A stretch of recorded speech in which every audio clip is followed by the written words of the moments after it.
All right, how's everyone doing? I'm Rich CELENZA. Thanks for checking out my channel. We're going to get serious on this podcast. Me and my co-host Robert Benenati. What's going on, guys?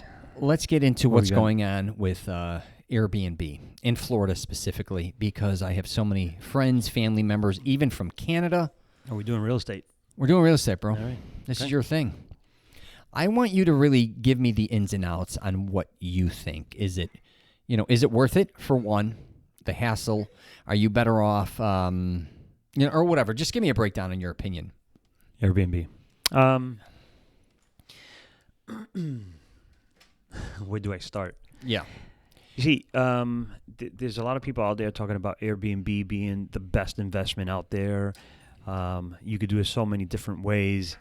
I know this coach that teaches how to get yourself into starting an Airbnb business. Okay. And one of them is like go rent a property that's up for rent. Okay. Right? So it's not even your property, right? So you go rent it.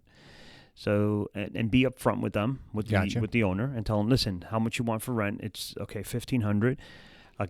This is the idea. I want to rent it from you and secure your $1,500 every single month. This is what I'm planning on doing with the property. If you agree, we can move forward. I want to do Airbnb. I'm going to manage it, take care of it, have it cleaned, maintain it, right? Furnish it, and so forth. Okay. And it's a great location. I think it'll work. You don't have to deal with any of the work. Just I'll secure your $1,500 a month, right? So that's kind of what he teaches in a nutshell, right? And there's other stuff. But anyway, that's one way of getting into the Airbnb business inexpensively. I mean, you got to invest in some furniture. I mean, you need a bed, sofa, TV, basic stuff. But it would cost you a lot less than buying a home, right? Sure. Now, you have to understand what you're getting yourself into. You have to market the place. You have to manage it. You have to get it cleaned. You have to make sure that everything's working properly. There's water, power, internet service. Yeah, it's like you're a landlord. Pretty much, yeah. Right? Let's call it for what it is. I think people underestimate, but it's like a landlord on steroids. And then you have to be careful, where you do this. Obviously, it's got to work maybe next to, for example, here in Orlando, we have theme parks, the convention center. So you want to probably stick around those places, right? Yep. If you're in a bigger city, just depends what's going on and why people travel, right? Mm-hmm. If you're up in Georgia, maybe by the Smoky Mountains and the Carolinas, you have a log, a cabin up there, and that's what people want, vacation, right? So it just depends, and just be smart about it. Be careful with the city ordinances, what you can do and not do. Yep. That's a big one. If the property, stay away from HOAs, homeowners association. They're going to give you a hard time. People come in and out constantly. So you're saying there then not necessarily get involved with gated communities, because a lot of them are like that. You're saying more independent type communities, like residential homes or apartment complexes, or apartments can be. Just townhomes. Depends again. And townhomes, it can be. I've seen them. It just depends on how strict the homeowners association is. It could be gated as well. It just depends. Don't almost any all of them have HOA though, right? To a certain degree, right? But some HOAs are just like common HOA, just for the main grounds. Right, they're not regulated. They're not too as regulated. Right, different people coming in every week or every There's other week. some HOA communities that are categorized as short-term rentals, and it's allowed. So that's awesome. That for sure, you won't have a problem with that. So even though you have an HOA, homeowners association, they allow short-term rental. You'll be fine with that. It could be a condotel. Mm-hmm. It could be or just a condo building. Same thing. Again, if you're buying property near the beach, that's different. Or lakefront, it just depends what you're buying, what you have in mind, and what kind of tenants are you looking for. Now, you can do this independently, as you know, and then there's services that help you maintain the I guess you could say the booking. Yeah, the booking of it, also Yeah. the cleaning aspect of if you just want to have the property and have someone, you could definitely find someone that's in the Airbnb industry and they book it for you. They have the maintenance scheduled, cleaning person. To How much does that cost then? Because that's what I think gets a little. Well, people think it just varies. It varies on location, city, size of the home, what type of cleaning service are they doing? How many bathrooms and size of the home. So maybe a unit in New York, the fee is a lot higher than something maybe here in Orlando versus Miami, let's say. Right. So it just depends. Let's break this down for someone though. So say you're going to get a piece of property for $300,000. Say it's a 2 or 3 bedroom. They got their mortgage involved, right? We have that. What do you think to maintain that property is going to cost besides the rent? Forget the people renting it. Well, I guess that varies because how many people are going to be coming in and out, depending on how many cleanings. But overall is what I should say. By the time you pay your HOA, your mortgage, your taxes. It all depends on what you get per night. Right. So each property is differently. No, I'm not saying what you're going to charge the people now. I'm not even gotten there yet. What do you think it would cost you on, say, because let's say an average property is, well, I can't even say it's $300,000, but a 2-bedroom, you're renting an Airbnb 2-bedroom, $300,000. You put your money down. Say you put your average, whatever percentage down. So you're asking what would the monthly mortgage with the run and HOA insurance and say your taxes mortgage is and everything? $1,500 and your taxes. So I would say a $300,000 home with maybe 10% down, and I'm just ballparking it here, is probably around $1,900, $1,950. Right. And then what about everything else? What would you say on the average? Again, I know that's what is the going rate? That's mortgage, insurance, taxes.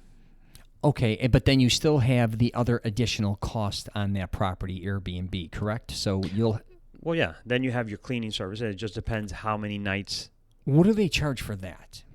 Do you know? I would assume, I don't know, but I would assume that a person to come in just one day, right? Mm-hmm. It's like a hotel. So they come in one day, change the bed sheets, cleans the bathrooms, kitchen, organizes plates and all that. Might charge you $120, $150. Yeah, that's what I thought. I just between wonder, $100 and $150, right? To come take care of everything, leave it ready for the next booking, right?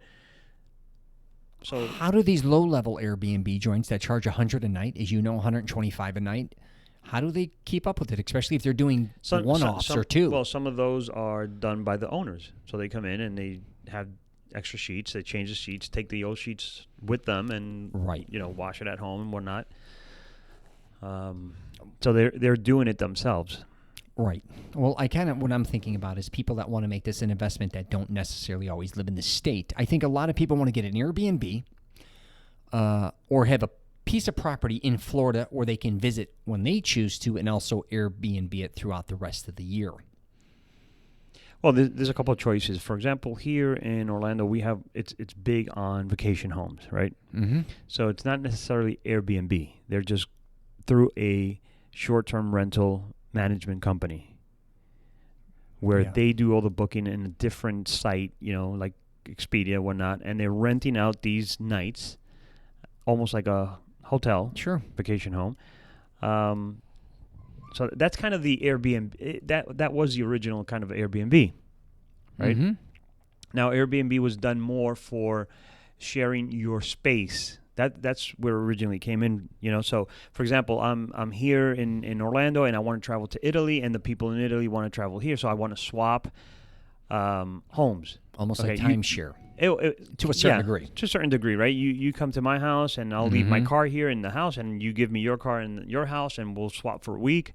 Or people had, listen, I have a 3-bedroom. I live in one, and I have 2 extra rooms, and instead of renting a hotel, come live here. You can use the kitchen, bathrooms, 2 bedrooms, stay there, give me X per night. And now it just became a big business where, Yeah, for sure. Someone could own, 10 homes and do Airbnb. That's a business on itself. My cousin has a numerous amount of Airbnb. He kind of fell into it. There were just a lot of low-level rental properties he had from back in, I think, the 80s, 90s, 2000s. Then he ended up buying a home, New Smyrna, on the beach. And he just kind of fell into, I think, the Airbnb that thing. brings big money, the beach homes. Yeah, that's huge, right? Yeah. And, not only that, he's had them for so long, the property value, like a lot of, like anything else, keeps increasing for him. Mm-hmm. But I do think so you're building equity, and on top of that, the Airbnb business is paying for the mortgage and maintenance and everything. So you're building really on the equity of the home. Yeah, for sure. Mm-hmm. Yeah. So it's not a bad business. It's just not for everyone. There's a lot of stress, I think, involved in that to a certain degree, more than I think people think is what I've seen.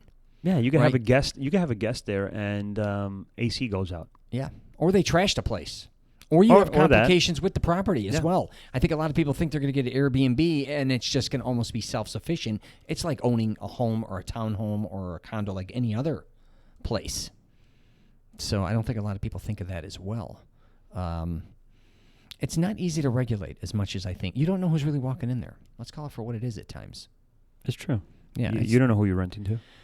Yeah, and if you throw the dice, eventually you're going to crap out. So what they do to that property, who the hell knows? So you got it. I know you have insurance, correct, with the Airbnb? Yeah. But it's still, if you have to work on it a couple of weeks, you lose income on that, too. It's business. It's risk.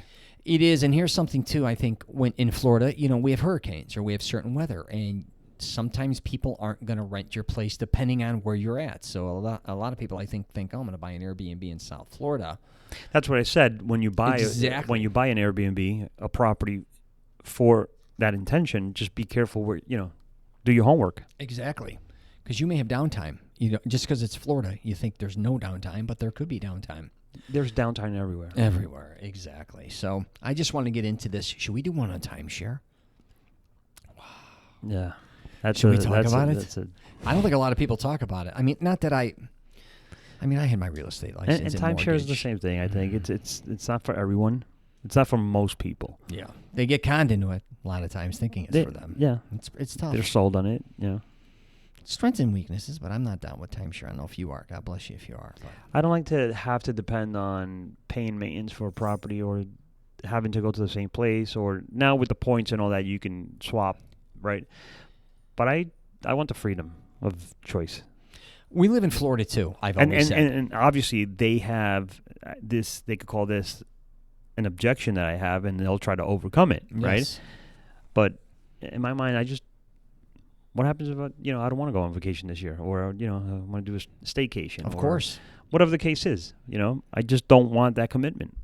I don't either. Bottom line, like I just said, we live in Florida, so the pitch isn't as strong.